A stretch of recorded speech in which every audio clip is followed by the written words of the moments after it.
অলঙ্কিত অকার্যকারিতার সভা। দেখো, বহুজাতিক সেই সভা, উদ্দেশ্যের তোলা স্মৃতিস্তম্ভ, যেন ব্যর্থতার কাব্যকথা। দ্বিধার জাদুঘর, স্থবিরতার অলংকার, যেখানে মসৃণ বায়ুতে ভাসে বাণী, মৃত্যু হারায় ভদ্রতার সুরে তার ভার। পৃথিবীর প্রান্ত হতে সমাবেত সুধীজন, কথা বলে, নিন্দা করে, আহ্বানে রচেপন। অনুরোধ, সুপারিশ, শব্দের জালবনে, ধ্বনির স্থপতি তারা, সমাধান নয় মনে প্রাণে। এখানে শক্তি ন্যায় নয়, অনুমতির ধরা জালে, কার হাতে চাবি, সিদ্ধান্ত থাকে তারই ইশারার তারে। অনুমতি মেলে না সহজে, থাকে ৮-৬০ বাধা, ন্যায় দাঁড়ায় প্রতীক্ষায়, অবিরাম অবরুদ্ধ সাধা। প্রস্তাব গড়ে ওঠে শল্যবিদের নিখুঁত ছোঁয়ায়, প্রতিটি বাক্য সমতল, প্রতিটি শব্দ গ্রহণযোগ্য ছায়ায়।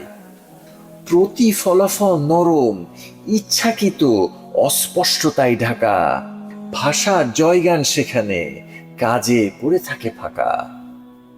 তাৎক্ষণিক যুদ্ধবিরতি, প্রতিধ্বনি দোলে সভাকক্ষ, গভীর উদ্বেগ, কূটনীতির সাজে সজ্জিত বাক্য রক্ষ।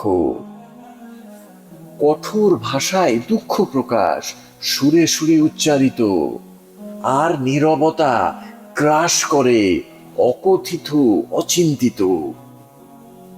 যদি শব্দে থামতো আগুনের তীব্র দাহ, সংঘাত শেষ হতো বহু আগেই, সব চাওয়া পাওয়া মুছতো সব চিহ্ন। আর কাজহীন শব্দ, কেবল প্রতিধ্বনির ঢেউ। সভ্য দয়ার মঞ্চসজ্জা, নম্র অথচ শূন্য, বোঝে না কেউ। কর্ম চাই মূল্য, তা কজনই বা দিতে চায়। এখানের ভার, সিদ্ধান্তের দাম বহন করা বড়ই দায়। যাদের অনুমতি দিতে হয় তারাই পিছিয়ে থাকে, স্থবিরতায় বিনিয়োগ করে, দৃষ্টি সরিয়ে রাখে। তাই সভা চলমান, পরিমিত মার্জিত ভঙ্গিতে, সুচারু ভাষার প্রাসাদ, সত্যবন্দী তার সীমানাতে।